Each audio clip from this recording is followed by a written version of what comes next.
Bonjour, je suis Yves de Diffray et vous écoutez Mentor Stratégie, le podcast des entrepreneurs qui veulent apprendre et éviter des erreurs.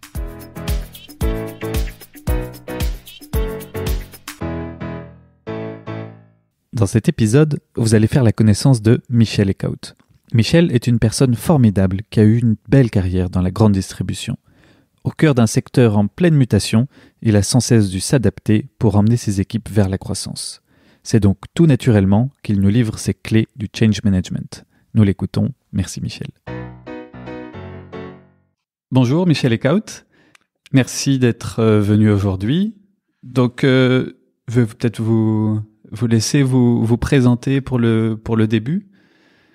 Oui, bonjour Yves, je suis ravi d'être ici avec vous.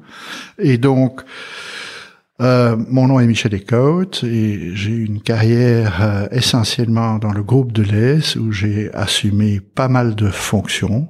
Et ces fonctions étaient toujours dans le cadre du changement, de l'innovation, de l'installation de nouvelles applications, de nouvelles méthodes de travail. Au début dans l'informatique, ensuite au niveau de la logistique, pour ensuite de la Belgique gérer l'Europe et ensuite le groupe aux États-Unis également, ce qui m'a permis de côtoyer beaucoup de gens, de beaucoup d'horizons et de s'adapter évidemment dans la façon dont on installe ou gère des nouveaux programmes d'entreprise. D'accord. Donc Delhaize, pour ceux qui sont pas forcément en Belgique, ce sont donc des magasins de grande surface. Oui, ce sont des grandes surfaces qu'on pourrait comparer à Casino, par exemple, en France, dans ce style de créneau. D'accord. Et donc, si je ne m'abuse, enfin, vous venez de l'expliquer en partie, mais donc vous avez été assez novateur dans votre carrière pour la mise en place d'informatisation, de nouveaux systèmes, de nouvelles techniques. Aussi, après, quand vous étiez plus rebasé en Belgique, pour le développement du bio, alors que c'était le tout début. Comment est-ce que, à la fois, première question, comment est-ce que on peut faire pour trouver des grandes tendances et se dire, bon, ben voilà, c'est vers ça qu'il faut aller et on va le faire. Et d'autre part, comment est-ce qu'on gère en interne pour que ça puisse se mettre en place? Parce que déterminer la tendance et avoir l'idée, c'est bien, mais la mettre en pratique, c'est autre chose. Tout à fait. J'avais la chance de travailler dans la grande distribution, qui est un secteur qui est soumis à de grandes transformations, comme vous l'avez dit, en bio, qui sont des nouvelles tendances ou des tendances de consommation, mais qui changent constamment. Alors, c'est sûr que comment en tant que participant dans une entreprise au changement, on peut innover et initier cette transformation. Alors, mon expérience a fait que on doit parcourir certaines étapes. Et la première est, il faut jamais réinventer l'eau froide. La réalité et la vérité est autour de soi. Donc, il suffit de bien observer ce qui se passe autour de soi. Et en premier lieu, voir ce que ses concurrents ou les gens qui sont dans des positions similaires font. C'est observer et puis analyser en détail ce qu'ils font. Et par rapport à ça, établir un plan, ce qu'on appelle SWOT, dire quels sont mes points forts par rapport à ce projet de transformation, quels sont mes points faibles, et comme dans le SWOT, et qu'est-ce que je dois améliorer, etc. Une fois qu'on a fait ça, on est en mesure d'établir le plan de transformation, de changement, et de mise en place de ce qu'on veut faire. Et ça, c'est ça qui est important. Alors, ce plan de transformation, c'est un plan par étapes. Souvent, on pourrait dire, voilà, je vais escalader le mont Everest et je vais faire ça d'une traite. Non, en réalité, quand vous escaladez l'Everest, vous faites ça par étapes. Il y a des camps intermédiaires. Et dans l'approche projet et de réalisation de projet, c'est la même chose. Il faut essayer de déterminer des étapes intermédiaires où on peut atteindre l'objectif. Pas trop longtemps. Quelque chose, moi je partais du principe qu'il fallait voir quelque chose de réalisable au minimum, au maximum dans les 6 mois. Ok, 6 mois. Un projet qui dure trop longtemps, 1 an ou 2 ans, les gens se lassent et on ne voit pas. Et qu'est-ce qui permet de déterminer ces camps intermédiaires? Est-ce que c'est la faisabilité technique où on se dit ça c'est faisable, ou est-ce que c'est justement cet horizon temporel où on se dit il faut que on trouve quelque chose qu'on peut faire dans les 6 mois? Je pense que, en effet, chaque projet, on peut le segmenter en parties. Et la règle, c'est que c'est le temps qui est important. Je pense qu'au plus qu'on attend en temps pour la réalisation d'un projet, au plus que les gens ne comprennent plus à la longue. Hein. Je pourrais, parce qu'une fois qu'on atteint la première étape, on sait ce que ça a nécessité comme énergie pour y arriver. Et donc, on peut adapter l'arrivée à la deuxième étape, deuxième camp. Et ça correspond à cette image que je raconte souvent, c'est qu'il faut toujours avancer. Et par exemple, si vous êtes capitaine d'un remorqueur qui est à quai sur l'Escaut, par exemple, et qu'il y a du brouillard, vous pouvez dire à votre équipage, on va naviguer que quand le brouillard s'est dissipé. Mais non, je pense que il faut toujours avancer. Donc le capitaine du remorqueur dit, on va avancer sur l'Escaut, dans le brouillard, mais je mets une vigie à la proue. Et la vigie voit s'il y a un obstacle. Et s'il y a un obstacle qui se présente, je change de cap. Mais j'avance.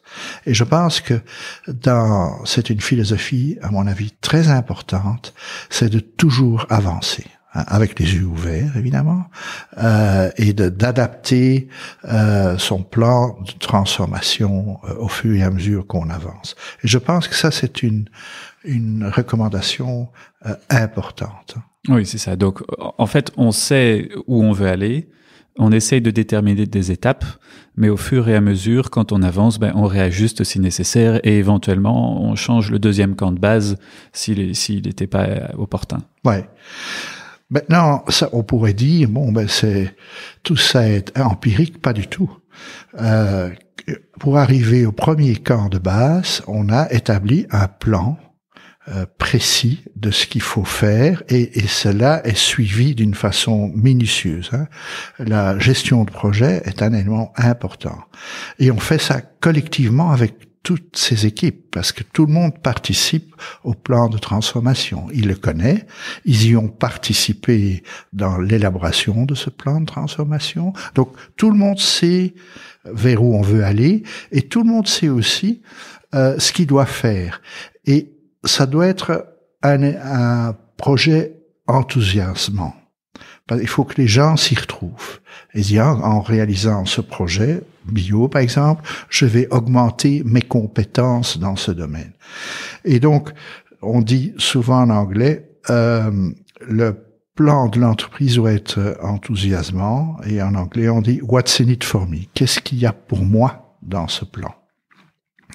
Évidemment, dès qu'on arrive à la première étape et qu'on a réussi à réaliser le projet, on le célèbre. Donc, l'aspect humain, l'intelligence émotionnelle de gestion d'un projet est essentielle. Donc, il faut réellement entraîner tout le monde là-dedans et ça doit être motivant.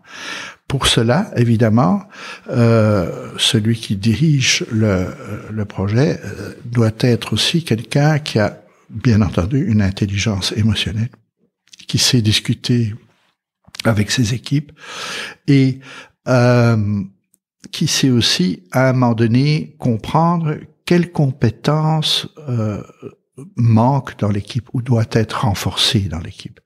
Et en tant que compétence, ça peut être quelqu'un qui est fort dans un domaine. Ça doit pas être nécessairement de très hauts diplômés. C'est vraiment des gens qui ont une expertise et une pratique pragmatique de la mise en route de projets. Et comment est-ce qu'on détermine ça? Parce que on fait des entretiens, on a des candidatures. Comment est-ce qu'on arrive à sentir, à trouver la bonne personne, justement, avec ces bonnes compétences ou cette intelligence pas forcément académique, mais qui va s'inscrire dans le projet? Oui. Mais en fait, quand vous avez un candidat, vous regardez un peu dans son curriculum quelles sont ses actions en matière de participation sociologique. Par exemple, en ce qui me concerne, les responsables de mouvements de jeunesse, pour moi, avaient été un signe très clair de compétence, de communication avec d'autres, des responsables sportifs, des chefs d'équipe sportifs. Donc, cet aspect qui traduit d'une façon claire l'aptitude du candidat à partager ses objectifs avec les autres. Un team player. Un team player, tout à fait. C'est ce qu'on appelle, c'est pour moi un des éléments du leadership qui est important dans ce programme de transformation. Ok. Et bon, dans votre carrière, vous avez géré un groupe d'environ 30 000 personnes, je me trompe peut-être sur le chiffre, mais oui, si on inclut les students et autres, avec beaucoup de questions que cela implique, notamment les questions de syndicats et autres, qui peuvent parfois être compliquées, mais parfois aussi très structurantes. Et quels seraient, du coup, avec ce recul sur cette expérience assez importante, vos conseils pour même dans une équipe plus restreinte, pouvoir bien suivre ses équipes, les motiver, réussir à partager une vision, ou même si éventuellement la situation crée une certaine distance ou le nombre crée une certaine distance. Bon, là, c'est la situation avec le télétravail, mais parfois, on peut pas être tout le temps avec tout le monde, on peut pas connaître tout le monde. Donc, comment est-ce qu'on fait pour avoir cette proximité et en même temps, voilà, emmener tout le monde dans le même remorqueur? Ouais. Mais voilà, il faut avoir un plan. Et ce plan doit être établi avec l'aide de tout un chacun. Et une fois que ce plan est établi, on doit le communiquer à tout le monde sur base régulière, pour dire voilà, où sommes-nous dans l'avancement de ce plan. Maintenant, et c'est une chose que moi auquel j'ai toujours attaché beaucoup d'importance, la gestion de projet, le project management est important parce qu'il objective la réalisation du plan. Et le reporting régulier sur l'accomplissement du plan est quelque chose d'important selon les règles du project management. Et tout le monde, ça veut dire que l'accomplissement du plan est transparent. Il n'y a pas de favoritisme. Tout le monde sait que voilà, le plan est accompli ou il n'est pas. Maintenant, si certaines parties du plan ne sont pas accomplies, ça n'est pas grave. On le met sur la table, on discute et tous les participants disent OK, on n'a pas su atteindre cet aspect-là du plan pour des raisons tout à fait justifiées en général, mais on propose de l'aborder comme ça. Donc, on a un plan de rémédiation à ce plan. Et c'est cette discussion et cette transparence d'accomplissement des éléments du plan auquel tout le monde participe et sur base régulière qui fait que même, comme vous avez dit, j'ai géré des équipes de 30 000 personnes avec 1000 cadres, tout ça devient faisable et c'est pas une montagne insurmontable. Donc, voilà. Donc, détail du plan, bien suivi, transparent, implication de tout un chacun, et encore, c'est pour ça que j'insiste que le plan ne doit pas aller au-delà de 6 mois. enfin une autre partie, mais chaque projet doit pas durer plus de 6 mois. Sinon, on perd l'attention et le rythme que je décris. Merci. Et donc, vous êtes maintenant administrateur de sociétés, certaines assez importantes, et vous suivez donc de près différents pans de l'économie cette fois-ci, moins dans un secteur cadre et ciblé, mais différentes sociétés. Et quel est ou quel sera, à votre avis, l'impact de la crise sanitaire que nous vivons sur l'économie en général, et éventuellement comment anticiper les changements, comment s'adapter, est-ce qu'il faut se recroqueviller et attendre, est-ce qu'il faut justement s'exposer et prendre des risques et tant pis? Comment est-ce que vous envisagez le contexte et ce que vous voyez dans différentes entreprises? Comment est-ce que, voilà, qu'est-ce qui vous semble être les bonnes pratiques? Oui, mais en fait, la question que vous posez est évidemment très pertinente. Et c'est sûr que suite au Covid, nous allons évoluer vers des changements, que ce soit dans les modes de consommation, que ce soit dans le mode de fonctionnement des gens dans l'entreprise. Le gros problème, c'est qu'on ne sait pas encore aujourd'hui dans quel domaine cette transformation va être la plus rapide et la plus importante. Donc, on est de nouveau dans le principe du remorqueur, mais au niveau du conseil d'administration maintenant des entreprises. Et donc, là aussi, il est important que les membres du conseil appliquent ces mêmes principes que j'ai décrits. On doit aller de l'avant. On doit évidemment connaître ses forces, être un radar pour voir ce que ses concurrents font, et puis déterminer ce plan de transformation au niveau du conseil d'entreprise. C'est pas toujours évident, parce que si au sein d'un comité de direction on peut avoir l'esprit de transformation, au niveau du conseil d'administration, il faut aussi que les individus, les administrateurs acceptent de travailler dans ce plan concerté. Et est-ce que c'est le rôle du président dans ce cas-là de donner le cadre? C'est le rôle tout à fait du président d'initier ce changement et de inciter les membres de son conseil à participer à cette réflexion. Maintenant, ça veut aussi dire qu'il ne faut pas se mettre à la place du management. Le management garde chacun sa place. Son rôle et est responsable de l'exécution et des résultats de l'entreprise. Donc, le conseil peut être inspirant et aider le management à faire cette transformation. Maintenant, tout ça est facilement dit, mais c'est sûr que les changements qui se profilent, c'est pas évident de les détecter en termes d'importance et de rapidité. C'est sûr. Tout au long de votre carrière, et que vous continuez encore très activement actuellement, qu'est-ce qui vous a fait vous lever le matin et qu'est-ce qui vous motive tous les jours? Pourquoi est-ce que vous vous dites, mais en fait, j'ai envie de travailler, j'ai envie de continuer, j'ai des nouveaux projets?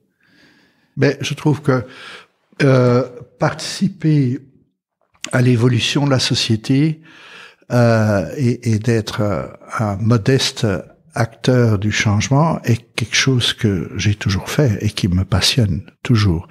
Je pense que j'ai eu la chance d'avoir un esprit analytique pointu, ce qui m'a toujours beaucoup aidé.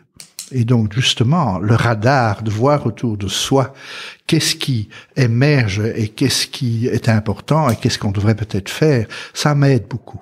Et ça m'enthousiasme. Et dans les conseils, j'essaye de contribuer d'une façon la plus active au conseil d'administration en émettant des suggestions de transformation. Donc la transformation au sens large, en fait. Hein. L'évolution, oui, la transformation, continuer à apprendre et à évoluer. Oui. Et justement, dans ce cadre-là, parce que à la fois, il y a le radar hein, pour comprendre, mais il faut aussi soi-même se former, continuer à apprendre.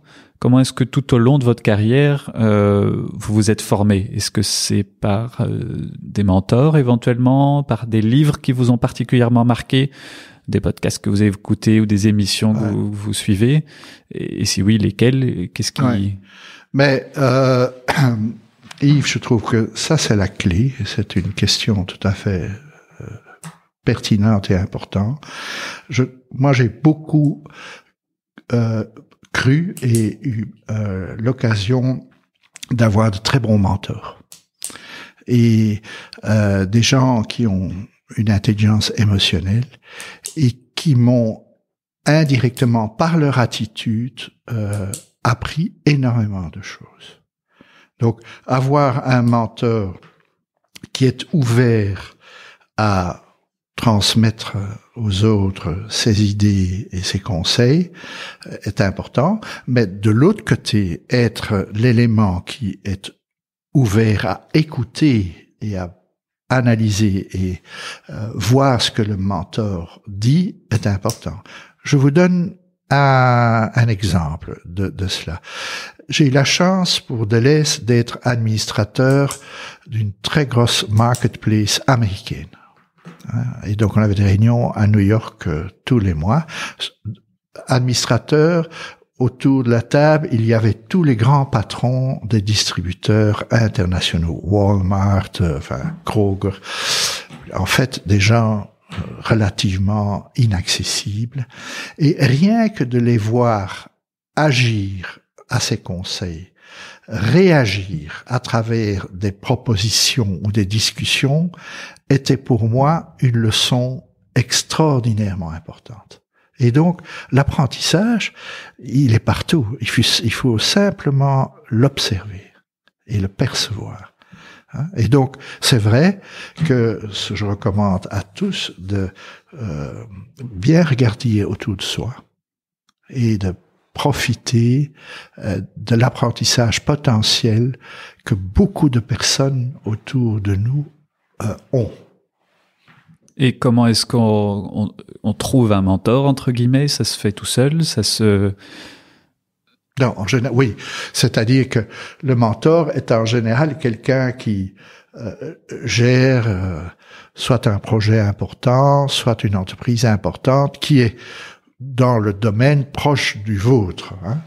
C'est sûr que il y a des mentors extraordinaires qui sont, allez, j'invente quelque chose, patron de la NASA, mais bon, certainement que c'est un homme extra ou une femme extraordinairement valable, mais peut-être que la transmission de ces connaissances sont moins pertinentes vis-à-vis de moi. Hein.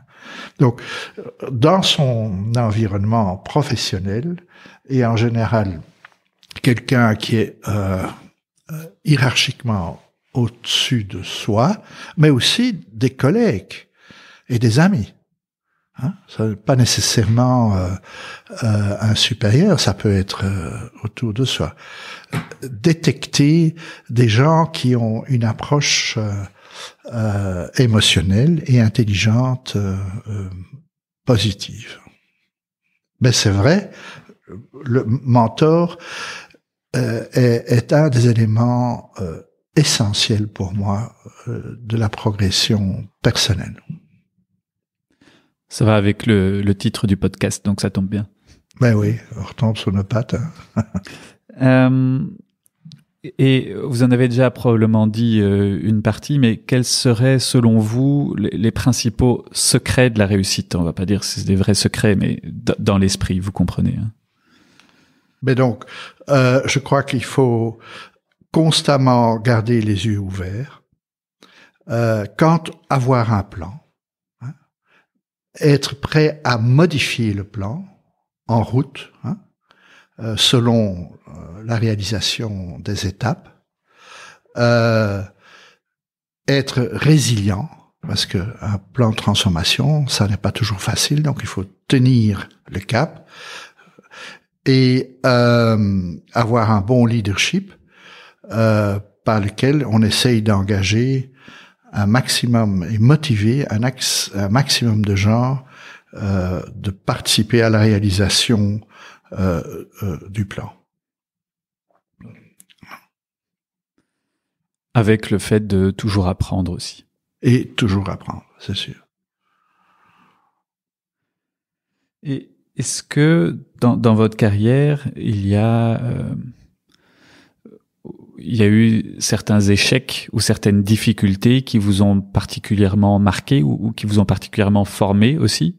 Parce qu'on peut aussi apprendre par l'erreur et l'expérience, mais elle vient aussi parfois en se confrontant à des difficultés ou en étant ensablé sur un banc de sable quand on est parti dans le brouillard. Oui, je crois que un des éléments qui, dans cette approche, peut être frustrant, c'est le temps. On pense qu'on peut réaliser certaines choses à certaines heures, et quelquefois ça prend plus de temps qu'on le pense. Parce que bon, voilà, la transformation dans une entreprise, c'est pas toujours facile. Les équipes qui vous entourent ne comprennent peut-être pas toujours, donc il faut petit à petit adapter les compétences. Ça prend du temps. Alors, c'est sûr que dans ma carrière, le temps que cela prenait était peut-être frustrant, mais c'est pas grave. Il faut aussi attendre son heure. Et une fois que votre plan est bon et que vous êtes résilient, je disais toujours à mes équipes, le jour où le ciel est bouché par des nuages sombres, vous allez voir rapidement le soleil vient et les nuages se dissipent. Donc il faut attendre. Mais évidemment, il faut toujours progresser.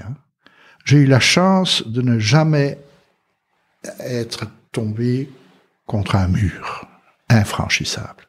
Mais finalement, ça c'est une autre chose que je disais toujours à mes équipes. Quand vous avez un mur, vous le démontez brique par brique. Parce qu'il n'y a pas de mur, en fait. Quand il y a un mur, il y a toujours une façon de le traverser et vous le démontez brique par brique. Oui. Donc, c'est aussi une philosophie de résilience, de ténacité, de dire, bon, voilà, quand on a un obstacle, on sait le contourner en le démontant pièce par pièce. Et vous parlez justement de la problématique du temps, une problématique que vivent pas mal d'entrepreneurs, notamment avec l'équilibre vie privée, vie professionnelle, parce que bon, souvent on est jeune, mais on a beaucoup de défis en même temps. Le défi de sa carrière, le défi de son entreprise, le défi patrimonial aussi. C'est souvent un âge où on commence à acheter une maison ou un appartement ou à investir. Et le défi familial, où il faut en même temps pouvoir être là pour ses enfants à des âges où ils en ont besoin, si on a des enfants, ou autrement pour des projets dans lesquels on a envie de donner de son temps, des associations caritatives et autres. Comment trouver le juste équilibre entre tout ça, en trouvant aussi le temps de dormir et sans tomber? Oui, je pense que en effet, c'est un enjeu important qui s'est encore accentué ces dernières années parce que grâce au digital et les mails, mais en fait, si on veut, on travaille 24 heures sur 24. Et donc, c'est quelque chose qu'on doit gérer d'une façon importante. Je pense que l'entreprise a un rôle là-dedans aussi. Elle ne peut pas demander à ces éléments de travailler 24 heures sur 24. Exemple, moi j'avais des des éléments brillants qui, comme vous l'avez dit, avaient des enfants. Ils rentraient tard, à 8 heures, puis ils mettaient les enfants au lit. Et puis, à 11 heures, quand ils avaient terminé, ils se remettaient à travailler leur mail. À 11 heures. Jusqu'à 1 heure du matin. Ben, là, en principe, l'entreprise ne doit pas pousser cela. Hein. Il faut que l'équilibre familial soit respecté. C'est essentiel. Sinon, on évolue vers des burn-out et c'est certainement pas ça que il faut poursuivre. Au contraire. Donc, il faut un équilibre, c'est sûr. Et cet équilibre est ces dernières années quelque chose d'important à réaliser. Et comment concrètement on peut le réaliser? Par exemple, si moi je suis dans une situation où, l'exemple que vous citiez, hein, je rentre, je couche mes enfants à 8 heures et je me reconnecte à 11 heures, c'est probablement parce que j'ai une charge de travail conséquente. Est-ce que c'est parce que je m'organise mal, parce que je pourrais déléguer plus, parce qu'il y a d'autres choses il faut que j'embauche plus ou que je demande à un collègue de prendre le relais? Je pense que ça dépend aussi de la philosophie de l'entreprise. Je pense pas qu'on peut, demander aux membres d'une entreprise de travailler le soir. Hein, c'est quelque chose. Et c'est pas parce qu'on reçoit un mail qu'on doit y répondre immédiatement. C'est une philosophie importante. Et je pense que les entreprises qui réussissent le mieux et qui sont fortement engagées dans la transformation sont celles qui ont un cadre déterminé sur ce sujet. Okay. Et déterminé, c'est-à-dire un équilibre. Il faut un équilibre familial, travail, ça c'est sûr. Hein? Mais qui est pas facile à réaliser, hein, je conviens, hein, parce que les mails ils sont là. Hein. Mais donc ça veut dire aussi que dans certaines entreprises, quand on envoie des mails à des collaborateurs à 11 heures du soir, il faut pas faire ça. Personnellement, à partir de 7 heures du soir, je n'envoyais plus un mail. Parce que si vous envoyez un mail à 11 heures, mais c'est évident que vos collaborateurs, indirectement, se sentent peut-être obligés de répondre, alors que c'est pas du tout le but. Hein. Oui, c'est ça. Ça montre un mauvais exemple. En fait. Ouais. Okay. Et au-delà de ça, j'ai touché une autre question à laquelle ça me fait penser. Il y a un autre équilibre qu'il faut trouver, c'est à la fois avoir le temps, du coup là en tant que dirigeant, à la fois de faire son travail, parce que il y a certainement des choses qu'on doit encore faire, hein, on peut pas forcément tout déléguer dès le début, et en même temps réussir à encadrer et l'idée, faire des nouveaux projets, ce qui est pas le même travail et qui est parfois pas conciliable parce que parfois on a des délais pour faire ce qu'on doit faire nous, le productif, et en même temps il faut réussir à faire le reste, c'est-à-dire encadrer tout le monde et pas mettre de côté certaines personnes au moment où parfois c'est nécessaire d'être présent pour eux. Oui, mais donc ça, c'est évidemment le dirigeant qui doit avoir une vue claire à ce sujet et qui doit savoir déléguer. Parce que c'est pas au dirigeant à devoir inventer la roue lui-même. Et comme je l'ai dit, il faut voir autour de soi. Mais c'est un effort d'équipe. C'est pas le dirigeant qui doit le faire, c'est son équipe. Et donc il faut partager les tâches. Et il faut parce que ça doit être aussi enthousiasmant pour toute votre équipe. Hein? Et c'est pour ça que ce travail d'équipe est un élément tellement important dans le leadership de la transformation. Parce qu'en partageant les tâches, chacun fait une partie, et puis on amène tous les résultats autour de la table, et puis le consensus se réalise rapidement. Pour vous donner un exemple, dans mon emploi de temps, disons 40% était du travail de coordination avec les équipes et 60% était un travail de terrain. J'étais 60% de mon temps en supermarché, dans les entrepôts, parmi les acheteurs, voir la concurrence, parce que c'est ça qui est important. C'est de voir comment le monde se transforme. Hein? Parfait.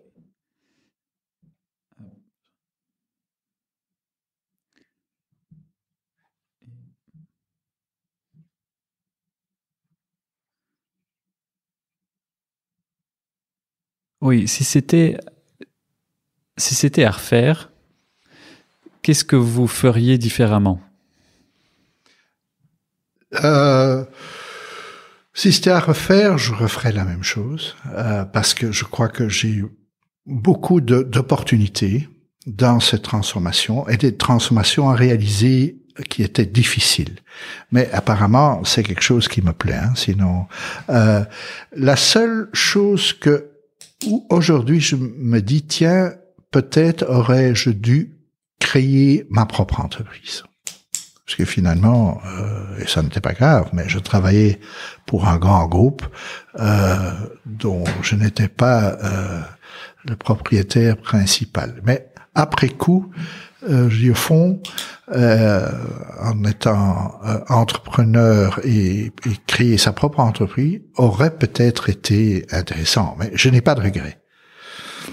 Oui, ça veut dire aussi prendre des risques, notamment financiers. Voilà. Qu'on n'est pas forcément prêt à prendre à tout moment de sa vie. Donc c'est aussi une autre façon d'envisager sa carrière. Oui, et puis je pense aussi il faut jamais regarder derrière soi. Et c'est quand une opportunité se présente, il faut la saisir. Hein. Quand le train passe et les portes s'ouvrent et que c'est bon, il faut rentrer dans le train. Mais en ce qui me concerne, j'ai eu tellement de chance d'avoir d'opportunités intellectuelles de transformation dans différents domaines à travers le monde entier que bon, c'était enthousiasmant. Hein. Oui. Voilà, on a aussi réalisé l'installation de systèmes de gestion en Thaïlande, en Indonésie, en Grèce, en Roumanie. Bon, c'était donc intellectuellement très intéressant et toutes les équipes autour de moi étaient passionnées. Voilà, donc pas de regret, j'ai pas de regret. Est-ce qu'il y a, pour terminer, un sujet, une chose, un conseil que vous voudriez donner pour qu'on n'aurait peut-être pas abordé et qui vous semble important ou... Mais je pense que dans toutes nos discussions, ce qui est important par rapport aux jeunes qui se lancent dans les affaires ou qui veulent évoluer, c'est d'avoir un mentor et de regarder autour de soi. La vérité et la réalité est autour de soi. Il suffit simplement de la voir, soit par un mentor, soit par des contacts et des discussions. Ça aide énormément. Hein? Parfait. Eh bien, écoutez, Michel, merci beaucoup pour votre temps et pour tous ces bons conseils. J'espère que ça aidera les auditeurs et ceux qui nous suivent. Oui, merci beaucoup. Merci, Michel. Pour soutenir l'initiative et pour continuer à entendre plus d'interviews, s'il vous plaît, partagez ce podcast et mettez-lui 5 étoiles. Cela me permet de continuer à enregistrer et diffuser cette sagesse collective. Merci d'être toujours plus nombreux à vous abonner et à bientôt sur Mentor Stratégie.